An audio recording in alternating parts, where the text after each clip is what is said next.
नमस्कार दोस्तों, Gurukul of politics पर आपका स्वागत है। मैं हूं आपका दोस्त धर्मेंद्र कंवारी और हमारे साथ मौजूद हैं हम सबके प्रिय डॉक्टर सतीश त्यागी जी। नमस्कार दोस्तों, महाराष्ट्र और झारखंड के चुनावी नतीजे आ चुके हैं। कुछ लोग इसको कह रहे हैं कि ये चुनाव आयोग के नतीजे आ चुके हैं और पता नहीं क्यों मेरे पास इसको साबित करने का कोई आधार नहीं है डॉक्टर साहब, लेकिन फिर भी मेरा ये मानना है कि कांग्रेस कहीं भी चुनाव नहीं जीतती है, उसको एक आधी स्टेट में बीजेपी चुनाव जीतने देती है। जैसे हरियाणा और जम्मू कश्मीर में चुनाव हुए तो हरियाणा में लग रहा था कांग्रेस आएगी, कांग्रेस नहीं आई, बीजेपी आ गई और जम्मू कश्मीर में जीतने दिया गया उनकी अलायंस को। इसी तरीके से कह रहे हैं कि हरियाणा वाली मशीनें फिर चलेगी महाराष्ट्र के चुनाव में। महाराष्ट्र में ये कहा जा रहा था कि बीजेपी यहाँ से जाएगी और कांग्रेस का जो अलायंस है वो वहाँ पे आ सकता है। इसी तरीके से झारखंड में कह रहे थे एंटी इनकम्बेंसी से ज़्यादा है, वहाँ जेएमएम और जो कांग्रेस की सरकार है वो जाएगी, लेकिन इसका वाइस वर्सा हो गया। और कल ही हम डिस्कस कर रहे थे कैमरे के बाद में, जब बात हो रही थी, मैं कह रहा था मुझे लगता है कि महाराष्ट्र में बीजेपी आएगी और झारखंड में इनको जीतने देंगे। हालांकि इसका कोई, जिस तरीके से नवजोत सिद्धू ने कहा कि इन वजह से हम मेरी पत्नी ठीक हो गई, तो उसका कोई वो नहीं है, वैज्ञानिक आधार नहीं है। उसी तरीके से मेरे पास भी इसका कोई प्रमाणिक आधार नहीं है। पर अब मेरी धारणा ये प्रबल हो चुकी है कि कहीं भी देश में कांग्रेस चुनाव नहीं जीतती है, उसको एक आधी स्टेट में जिंदा रहने दिया जाता है ताकि ये लगता रहे कि लोकतंत्र है। और जब कोई सवाल उठाए तो बीजेपी के लोग ये कह सकें देखो झारखंड में तुम जीत गए, जम्मू कश्मीर में तुम जीत गए, लेकिन जहाँ से धन आ रहा है, जो जिस स्टेट से आपको आर्थिक मजबूतियाँ मिलती है, वहाँ पे तो बीजेपी का बीज है। तो ये चुनाव आयोग के नतीजे हैं या चुनाव के नतीजे हैं?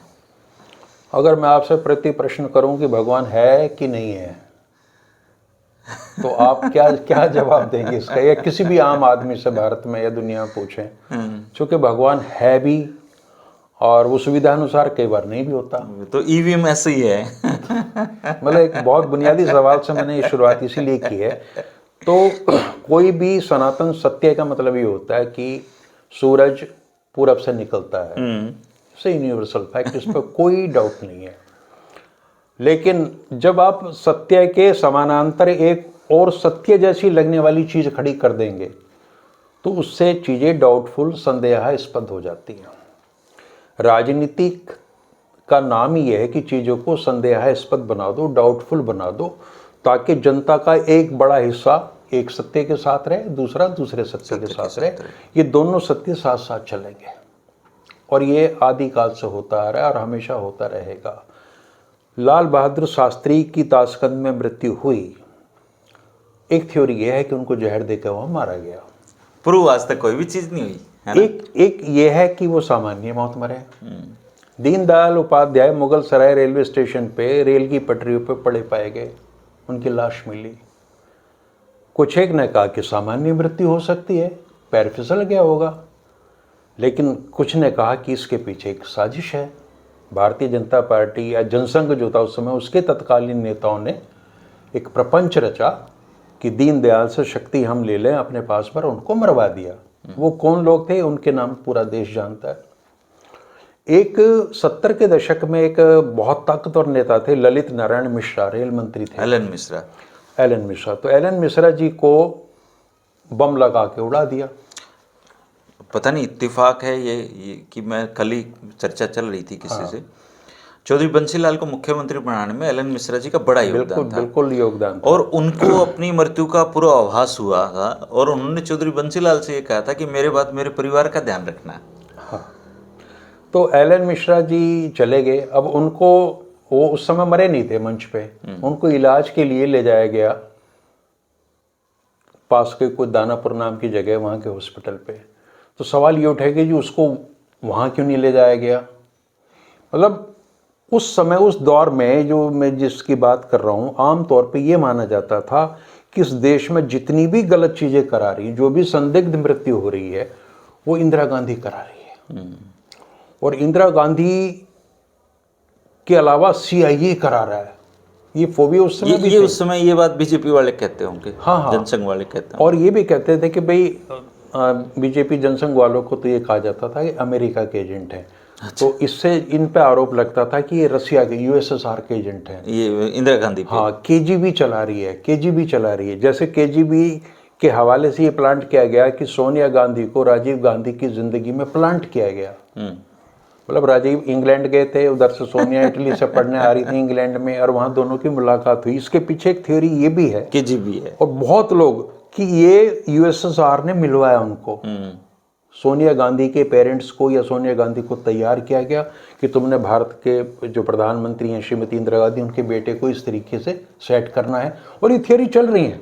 हाँ, इंटरनेट पे भरपूर मात्रा में है। हाँ, तो ये ज्ञान जो ना फैला पड़ा चारों तरफ, कभी भी ये सत्य सामने नहीं आने देगा। ये झूठ कभी सच को सामने आने ही नहीं देगा, चूंकि दो राय हमेशा बनी रहेंगी। Same is the case with the EVM machine और मैनिपुलेशन मोदी जी का, जो इनके माथे पे लिखा गया है।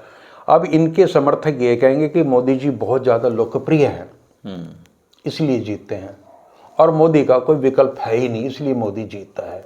और दूसरे वाले ये कहेंगे कि भी मोदी ने बदमाशी की है, अमित शाह ने बदमाशी की है, मैनिपुलेशन किया है, और उसके तरीके वो अलग अलग करते हैं। हरियाणा में कुछ और होता है। फिर लोग सवाल करते हैं जी, फिर जैसा भी करेंगे फिर झारखंड में कैसे जीत गए, जम्मू में कैसे जीत गए? तो उसका एक वो जवाब दूसरा पक्षी जवाब देता है कि कुछ जगह सत्य को स्थापित करने के लिए छूट दी जाती है कि क्या झारखंड में क्या निकलेगा, वहाँ हरा देते हैं। जैसा आपने शुरू में कहा था कि वो कांग्रेस को जिता दिया जाता है, एक आध जीत लो भाई तुम। आज जो महत्वपूर्ण प्रांत नहीं है उनमें जिता दिया जाता है। चूंकि उनके जो समर्थक है ना भाजपा के, वो यही कहते हैं ना, फिर वहाँ कैसे जीत गई, या जैसे हरियाणा में कहेंगे कि 37 सीटों पर कैसे जीत गई। तो ये हमेशा एक जरूरी होता है कि आपको झूठ के लिए भी एक जस्टिफिकेशन चाहिए, और सत्य के लिए भी आपको एक माहौल बनाना पड़ता है। भारत की नियति यह है, दुर्भाग्य यह है कि अब हम इन्हीं डाउट्स में रहेंगे। सब मशीन पे डाउट था, है और रहेगा। जिनको है उनका है, जिनका नहीं है उनका नहीं है। उनके लिए लोकप्रियता पैमाना। अब पलट के आप ये सवाल पूछ सकते हैं कि महाराष्ट्र में जो लोकप्रिय हैं मोदी जी, वो झारखंड में क्यों नहीं है? ये भी तो सवाल। हरियाणा में जो लोकप्रिय हैं वो, या हरियाणा में वो उतने ही लोकप्रिय क्यों हैं जितने भूपेंद्र हुड्डा या राहुल गांधी हैं? लोकप्रियता तो बराबर है 40% की। तो कुछ हिस्सों में मोदी जी लोकप्रिय हैं, बंगाल में मोदी जी लोकप्रिय नहीं और दूसरी जगह मोदी जी को लोग खारिज कर देते हैं। लेकिन उनके समर्थक ये कभी नहीं मानेंगे कि मोदी जी की लोकप्रियता विश्व के इतिहास में और भारत के इतिहास में सर्वाधिक थी, है और रहेगी। चूंकि वो एक माइंड सेट के साथ बैठे हैं। वो आरोप हम पे भी लगाते हैं कि हम भी एक माइंड सेट के साथ बैठे हैं। अभी आपको आज से नए सिरे से गालियां मिलनी शुरू होंगी कि फिर ये दोनों आ गए और फिर इन्होंने वही बात शुरू कर दी। अरे भाई, मान लो मोदी जी लोकप्रिय हैं, तो मैं ये कह रहा हूं भाई मोदी जी लोकप्रिय हैं। मेरी चिंता यह है कि मोदी जी झारखंड में लोकप्रिय क्यों नहीं है, और वो हरियाणा में केवल कुछ ही क्षेत्रों में क्यों लोकप्रिय थे? जबकि वो तो बेचारे आदिवासी लोग, उनके तो ज्यादा जल्दी दिलों में बैठना चाहिए मोदी जी को। सवाल ये उठता है, वहां तो उन्होंने ये नारा भी दिया था कि कांग्रेस आपकी रोटी बेटी छीन लेगी।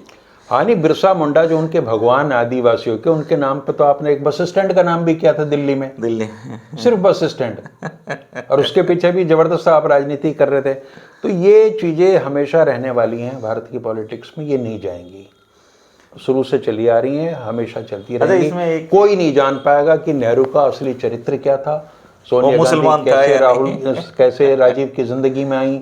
और चूंकि हम ना, हमारे लिए बाग विलास का साधन है, टाइम पास करने का साधन है राजनीति। हाँ हाँ। और अब तो वैश्विक स्तर पर सारी चीजें होती हैं कि कैसे ट्रंप को किसने हरवा दिया, कोई डीप स्टेट फंक्शन कर रही है, ऐसे लोग हैं जो सत्ता का नियंत्रण अपने हाथ में रखते हैं, और कोई कह रहे हैं कि जी अडानी ने ट्रंप को भी सेट कर लिया है। अब नई नई चीज़ें आती हैं, तो टेक्नोलॉजी आ रही है, तो संचार के साधन भाई अब तरह तरह की चीज़ें आएंगी। तो बिल्कुल सीधा सिद्धांत है, सत्य को मारना है तो उसके समानांतर एक सत्य सी लगने वाली चीज़ जिसको अनुपालन करने वाले लोग मिल जाते हैं, उसे खड़ा कर दो। कुछ लोग आपको अच्छा बताएंगे, कुछ खराब बताएंगे। हमारे साथ भी है ना, 10-5% लोग हमें गाली देते रहे, लेकिन 90% हमारा हौसला बढ़ाते रहे। हमें ये लगता रहे कि हम ठीक दिशा में जा रहे हैं। हम 10% को यूं खारिज करते रहे, भाई ये तो ये भी पूर्वाग्रह से पीड़ित हैं। तो ये चीजें ऐसी ही चलेंगी। इसका इलाज क्या है? कुछ इलाज नहीं। इसका इलाज, कोई इलाज नहीं है इसका। बैलेट से तो देखो चुनाव होने नहीं है। हाँ, चुनाव तो ईवीएम से ही होंगे। इसके लिए मैं तो कहता हूँ नवजोत सिद्धू पॉलिटिकल लीडर हैं, कोई ऐसा कोई नुस्खा निकाल लें जैसा उन्होंने निकाला कैंसर वाला, कि इस बीमारी से भी मुक्ति मिल जाए। उनको राजनीति में खुद का नुस्खा नहीं मिल रहा बेचारे हाँ को। हाँ, तो लोगों को इस बात की चिंता नहीं है कि भाजपा जो भी चुनाव जीतती है वो 50% से ज़्यादा लोग आयातित होते हैं और दलों से। तो भाजपा की विचारधारा चुनाव नहीं जीत रही, भाजपा की तिकड़म चुनाव जीतती है, भाजपा की रणनीति चुनाव जीतती है, जिसके लोग कायल बहुत हैं। लोग आज ये नहीं देखते कि आदमी, वो सफलता को देखते हैं कि आदमी सक्सेसफुल है, सफल है, कैसे सफलता अर्जित की है ये उसका मुद्दा नहीं है। लेकिन दिक्कत सबसे बड़ी ये है सर कि अब एक ऐसी बड़ी जमात खड़ी हो गई है जिसको अगर उल्टा लेटा के दो जूते मारो आप, तो वो ये देखेंगे कि ये जूता हमारे पसंद का व्यक्ति मार रहा है क्या, तो वो कहेंगे जी और मारो दो। मतलब बुद्धिहीनता का जो स्तर है वो, मतलब भेड़ें ज़्यादा बढ़ गई हैं।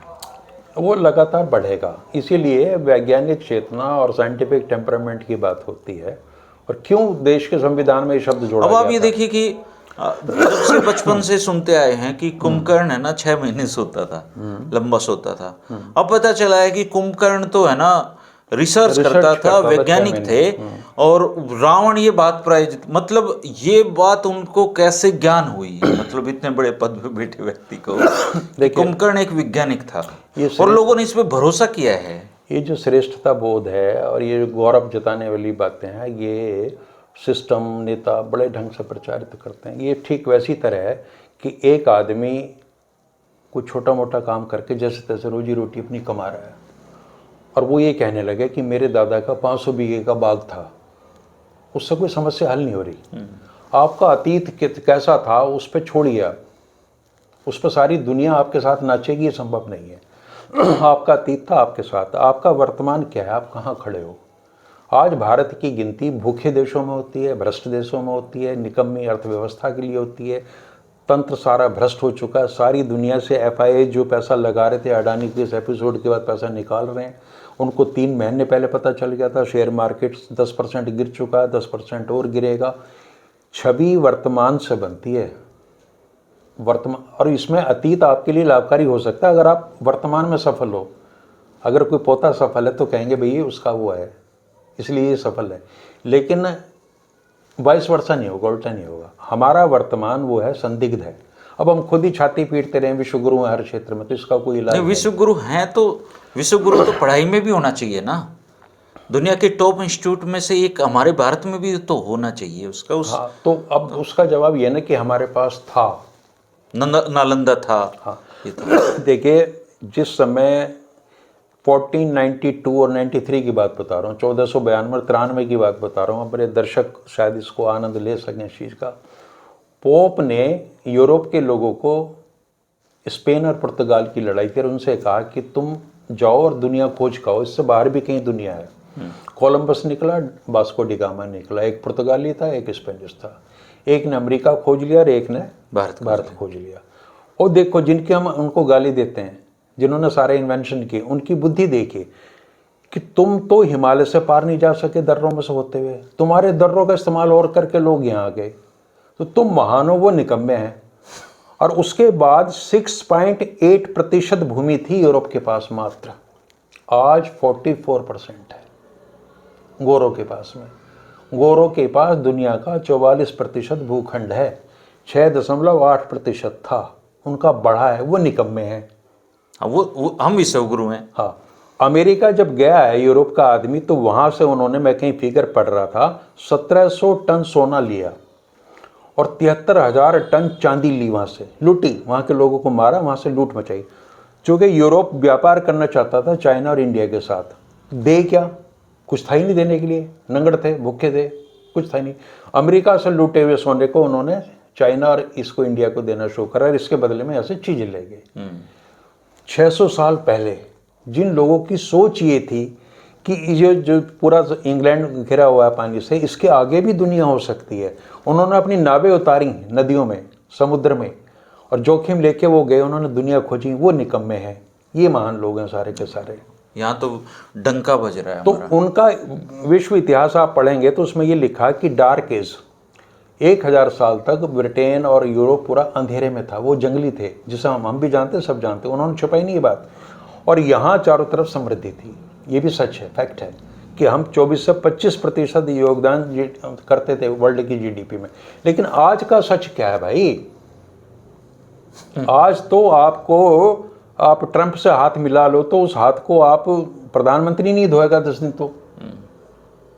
बड़ा गौरव महसूस करते हैं कि ट्रंप इज माय फ्रेंड। तो आज आपका वर्तमान एक्चुअली जो में है, ट्रंप जीते ही मोदी जी की वजह तो से। ये जो प्रश्न है ना, नहीं तो इसका जीत ही नहीं इलाज क्या सकते है? थे। इसका इलाज केवल ये है ज्ञान, नॉलेज, कि लोग सही चीज को पहचाने। वो तब पहचाने जब साइंटिफिक टेम्परामेंट होगा। आंख बंद करके किसी की भी बात आप मानोगे तो उसमें खतरे ही खतरे हैं। बात मनवाने वाला देखो ना कितना चालाक है, वो हर छठे महीने कोई ऐसा आयोजन करता, देखता है कि उठो थाली बजाओ, वो इनकी उठो मोमबत्ती जलाओ, बुद्धि चेक करता है और हाँ चेक करता रहता है कि भी अभी जो है ज्ञान की लहर यहाँ तक गई नहीं है। हो सकता है अभी कोई बहुत बड़ी बात, कोई और घटना ऐसी घट जाए और फिर देश खड़ा हो जाएगा, फिर वो मीडिया में दिखाई जाएंगी मोमबत्तियां वगैरह कुछ हिस्सों में, है ना। तो ये तो सच में हंसी के पात्र बन चुके हैं, लाफिंग स्टॉक हो गया इंडिया। आप ये देखिए ना, अडानी पेरिसोत के आरोप लगे अमेरिका में, यहाँ पे बीजेपी प्रेस कॉन्फ्रेंस कर रही है अडानी के लिए। कि उन्होंने कहा कि अडानी पे हमला मतलब देश पे हमला। अडानी तो भारत माता है। अब महात्मा गांधी से क्या रिश्ते होंगे उनके, देखने वाली बात है। संबित पात्रा तो कह रहे अडानी पे हमला, देश पे हमला है। बताओ। और अगर अमेरिकन कोर्ट ने ये सिद्ध कर दिया, और हो चुका सिद्ध, वो बिना मतलब की एक्शन नहीं, इसको उसके साथ जोड़ रहे हैं ना कि ये इसके पीछे भी कांग्रेस ही है। कांग्रेस है तो राहुल गांधी ने कह दिया जांच उनकी करो। तो कांग्रेस के प्रति इतना प्रेम क्यों, उनकी जांच क्यों नहीं कराते भाई? तुम्हारे लिए तो पॉलिटिकली सूट करता है। हाँ, जांच कराओ, जांच कराओ, अभी तुम्हारे हाथ में है। अरेस्ट करो, राहुल गांधी को अरेस्ट करो। राहुल गांधी खुलेआम ये कह रहा है अडानी को अरेस्ट करो। नहीं, क्या देरी हो रही है? राहुल गांधी को तो घंटों घंटों पूछताछ हुई, राहुल गांधी को तो जेल में अभी तक ठूस देना चाहिए। तो वही है ना मुद्दा ही सुस्त और गवाह चुस्त वाली बात है। अडानी तो बोल नहीं रहा। अडानी ये देख रहा है कि अमेरिका में सबसे महंगे सॉलिसिटर जनरल्स कौन है, एडवोकेट्स कौन है, किनको हायर किया जाए। अभी खबर पढ़ रहा था मैं कि भारत के 8000 अरबपति भारत से बाहर बसने चाहते हैं, भारत में नहीं रहना चाहते। जा चुके, वो चाह नहीं रहे, वो जा चुके हैं। सीधा फंडा है अमेरिका में। आप करीब उनके कुछ अमाउंट है 8 करोड़ के आसपास नंबर 1 की, वो आप लगाइए आपको अगले दिन नागरिकता मिल जाएगी और उनको रोजगार दीजिए, उनका सीधा फंडा है। तो ऐसे कितने हैं? यहाँ तो करोड़ों लोग हैं। यहाँ दिल्ली के AQI में जीने का कोई मतलब नहीं, वहाँ AQI जो है तो यहाँ कौन ये बचेंगे भारत माता की जय वाले? यूरोप में 3 है, कहीं 7 है, कहीं 10 है। ये विश्व गुरु वाले बच जाएंगे बस यहाँ पे। हाँ, चूंकि इनकी बहुत जरूरत है ना आगे परंपराओं को जीवित रखने के लिए, सृष्टि को संचालन। इनके बच्चे संस्कृत पढ़ लेंगे। हैं? नहीं, वो औरों को पढ़ानी ना संस्कृत तो। मैं RSS के बहुत बड़े नामचीन हमारे रोहतक में ही है बंदे, उनके दोनों बेटे कनाडा में हैं। बड़े आराम से वो चिकन लेग पीस वगैरह खाते हैं, सब मस्ती से ज़िंदगी जी रहे हैं अपनी। और पिताजी यहाँ राष्ट्रवाद की लड़ाई लड़ रहे हैं। नहीं, मेरे भी कभी आ जाते हैं। आए उनके जर्मनी में कहीं बच्चे गए हुए, तो कोई काम था उनको पता करके आए। मेरा एक दोस्त वहाँ पे सेटल्ड है, उनकी कोई समस्या थी, वो दूर हो गई। तो मैंने कहा आपने उनको क्यों भेजा जर्मनी? बोले यहाँ कुछ है जो वहाँ। मैंने कहा आपको भेजना नहीं चाहिए था, हम तो विश्व गुरु बनने वाले हैं और जितनी संभावनाएं जर्मनी में उससे ज़्यादा तो भारत में है, तो आपको यही बच्चे पास रखने चाहिए थे। बोले ये सिर्फ कहने की बातें हैं भाई, असलियत में नहीं है। भगत सिंह दूसरे के घर में होना चाहिए, पड़ोस में, हमारे यहाँ नहीं होना चाहिए। तो ये चीज़ें ऐसी रहेंगी, ऐसे ही रहेंगी दोस्तों। EVM देवता का कुछ नहीं पता, जैसे भगवान है या भगवान नहीं है, ये दोनों थ्योरी एक साथ काम करती हैं। कुछ लोगों के लिए अस्तित्व नहीं है, कुछ लोगों के लिए है। तो EVM में गड़बड़ी है या EVM में गड़बड़ी नहीं है, ये कभी किसी को पता नहीं चलेगा। लेकिन क्या भारत में चुनाव इसी तरीके से होते रहेंगे और कब तक होते रहेंगे? देखिए एक चीज़ और बताऊँ मैं, जब मोदी जी ने कहा कि मुझे कई बार लगता है माँ के जाने के बाद कि मैं नॉन बायोलॉजिकल हूँ, तो इस देश की बहुत जनता में ये बात बैठ गई कि शायद वो नॉन बायोलॉजिकल ही हूँ, मतलब देव स्वरूप हैं। हाँ, अब वो ऐसे और अन्य लोगों को तलाश कर रहे हैं कि नॉन बायोलॉजिकल हमारे देश में सिर्फ एक ही है और कुछ और भी हो सकते हैं। तो जो चाहते हैं उनके पास एक इस समय मौका है अपने आप को कहलवाने का। ये देश तैयार बैठा है कि यहाँ ऐसे प्राणी हो सकते हैं जो बिना स्त्री पुरुष के संयोग से पैदा हो जाएंगे। तो नॉन बायोलॉजिकल ये भी एक सत्य स्थापित हो गया। आप इसको कोई चुनौती देखी है आपने कि इस देश में चर्चा होती है? किसी साइंटिस्ट ने, किसी बायोलॉजिस्ट ने कहा कि ये गलत दावा है, ऐसा नहीं होता है। आप बहुत अच्छे महान व्यक्ति हो सकते हैं, आप नॉन बायोलॉजिकल नहीं है, ये किसी ने कहा इस देश में। और देश का डंका इतना बज रहा है कि बाकी दुनिया भी चुप हो गई। अब तो ऐसे लोग, वो भी नहीं बोल रहे। अब तो ऐसे लोग हो गए जी, कोई ये कहे 2 और 2 8 होते हैं। हाँ, अगर विश्व गुरु ये बात कह दे तो ये कहेंगे हाँ जी 8 ही होते हैं, बिल्कुल, है ना। हाँ, वो एक चुटकुला भी है इस पे। वो लड़के, मैडम ने कहा बच्चों 2 + 2 कितने होते हैं? एक लड़के को खड़ा किया, बोला जी 8 होते हैं। बोले गंदे बच्चे, 2 और 2 4 होते हैं। बोला जी 8 होते हैं। बोले किसका बच्चा है तुम? तो उसने बताया उसके पिताजी कोई कुख्यात गैंगस्टर थे। बोली हाँ हाँ हाँ 8 ही होते हैं। Might is right. ये ऐसा देश है जहाँ उठा के ना किसी को भी, वो एक चुटकुला ही मुझे ध्यान आ गया कि उन्होंने थानेदार को फ़ोन किया, जी आप प्रयास मत करो, चोर हमने पकड़ लिया। बोला मैंने भी पकड़ लिया। बोले जी ये तो हाँ भर रहा है। बोला मेरा वाला भी हाँ भर रहा है ना। तो चल रहा है, भगवान भरोसे ही देश भी नॉन बायोलॉजिकल है। लेकिन देश में ऐसा बहुत, दुनिया में ऐसा होता रहता है दोस्तों कि कोई शासक आता है और वो बहुत लंबे समय तक राज करता रहता है। डेमोक्रेसी में चुनाव एक बहुत अहम जरूरत है, लेकिन चुनाव आयोग जिस तरीके से काम करता है निश्चित तौर पे वो उसकी गरिमा के अनुसार तो है नहीं।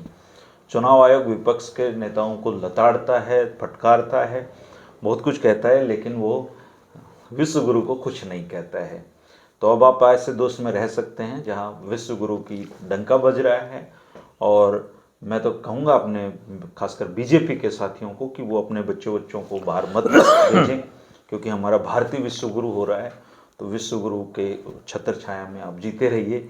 रही बात चुनाव की, तो चुनाव होते रहेंगे, कॉन्सिक्वेंसी है, आज यहाँ जिता देंगे, कल वहाँ हरा देंगे, ये चलता रहेगा। लेकिन मुझे नहीं लगता व्यक्तिगत तौर पे कि मोदी जी जैसे लोकप्रिय नेता को, विश्व गुरु को या उनकी पार्टी को चुनावी राजनीति में आप हरा के सत्ता से बाहर कर सकते हैं। ऐसा आज के दौर पे तो मुझे संभव नहीं लगता है। क्या आपको लगता है तो आप कमेंट करके ज़रूर बता सकते हैं। और फिलहाल आप देखते रहिए और जानते रहिए दुनिया में क्या हो रहा है। और इसके 2 ही जरिए हैं दोस्तों कि आप किताबें अच्छी पढ़िए, कुछ अच्छा पढ़ने की कोशिश करिए। आजकल क्या है सर, हम सिर्फ वीडियो देखते हैं और वीडियो भी हमारे इंटरेस्ट के हमें दिखाई देते हैं, तो थोड़ा पढ़ने लिखने की आदत डालनी पड़ेगी लोगों को ना। तो अगर ये वीडियो आपने पहली बार देखा हो दोस्तों, चैनल को सब्सक्राइब कर सकते हैं। पुराने साथी बने रहें और मुलाकातें होती रहेंगी, विश्व गुरु की बातें होती रहेंगी। नमस्कार। नमस्कार।